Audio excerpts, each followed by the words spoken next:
সুপ্রিয় সুধী, 1971 সালের 14 ডিসেম্বর সকল শহীদ বুদ্ধিজীবীদের প্রতি সম্মান জানিয়ে এ পর্যায়ে বক্তব্য উপস্থাপনের জন্য আমি বিনীতভাবে অনুরোধ জানাচ্ছি মান্যবর জেলা প্রশাসক ও অভিজ্ঞ জেলা ম্যাজিস্ট্রেট মাগুরা জনাব মোহাম্মদ আব্দুল্লাহ মাহমুদ সাইফি।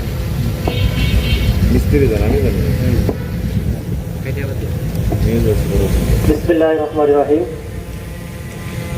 আজ 14 ডিসেম্বর 1971 সালের এই দিনে আমাদের প্রিয় মাতৃভূমি বাংলাদেশ যখন বিজয়ের দ্বার প্রান্তে, তখন পাকিস্তানি শাসক গোষ্ঠী এদেশের দূষরদের সহযোগিতায় আমাদের এই বাংলাদেশকে ভবিষ্যৎ প্রজন্মের যারা মেন্টর হতে যাচ্ছিল সেই সমস্ত বুদ্ধিজীবীদেরকে সমূলে ধ্বংস করার জন্য তারা যে নীল নকশার বাস্তবায়ন করেছিল এই 1971 সালের 14 ডিসেম্বর।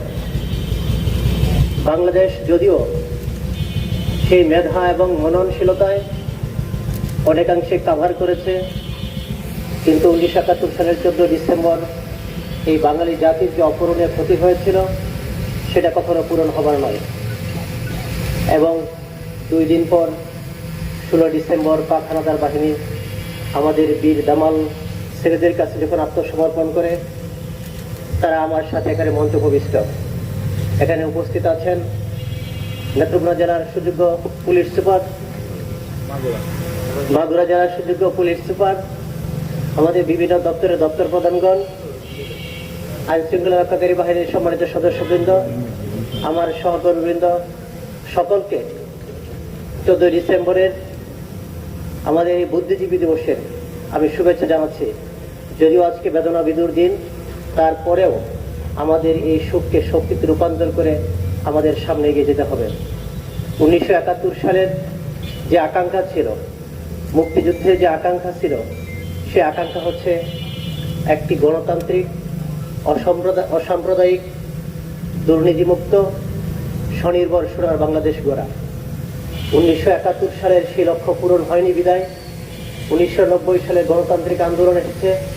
1990 সালে সে আকাঙ্ক্ষা পূরণ হয়নি বিদায় 2024 সাল এসেছে। 1971, 1990 বা 2024 পুরোটি কারো প্রতিপক্ষ নয়, এটি একটি সহযাত্রী। একটি স্টেপের আকাঙ্ক্ষা আমাদের জাতি দেখেনি বিদায় পরবর্তী আন্দোলন এসেছে।